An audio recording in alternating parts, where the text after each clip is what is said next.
Hey, welcome back to Trainer Mindset. So let's keep moving with assessments. So we're going to use a couple basic exercises to assess ourselves, but while you're doing those, I want you to keep a couple concepts in mind. And that first one is up the chain, down the chain. So what I mean by that is if I have a dysfunction in my foot or my ankle, that's going to then affect how my knee moves, how my hip moves, and so on. Same thing, if I have an imbalance up in my neck or collarbone, shoulders, that's going to affect how my arms, my lats, my low back, how that all stabilizes, how it moves. So always keep that in mind. Any of your issues are going to affect other parts of your body. So for our lower body assessment, we're going to start all the way down at the feet, and then we're going to move our way up. Then we'll check in with the knees, the hip, and all the way up to your posture.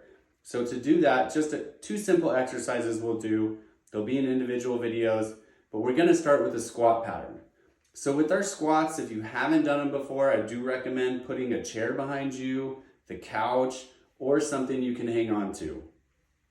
So keep in mind the squat always initiates from the hips. So we're not just going to stand upright and bend at the knees. That puts a lot of pressure on the knees. We're going to start with our hips. So butt back, then the knees.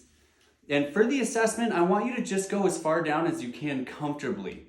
So listen to your body. If something doesn't feel right in the knee, the low back, the neck, whatever that is, I want you to hang out there, take kind of a mental note of where that discomfort is, and then come back up. And so that's where then you would go. We'll have foam roll videos for you to use, for you to reference.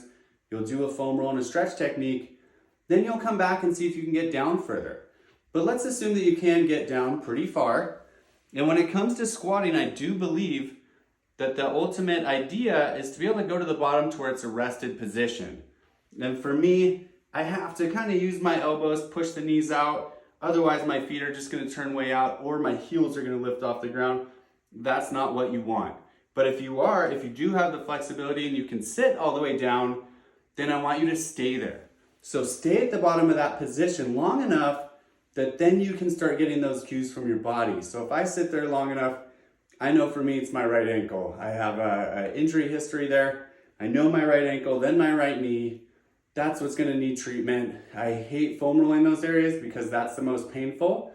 But if you wanna create the change, we're typically gonna work in some of those uncomfortable places, but that's the priority. So for you, we're trying to find what is your top priority, and that's going to save you time. So if you need to spend 2 to 5 minutes a day foam rolling, do we do your calves? Do we do your adductors? Is it your hips? What is it? But through these assessments, and as we get more detailed along with this, you'll start to have that priority list for yourself.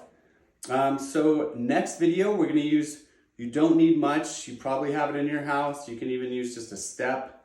I have a little step up platform that we use.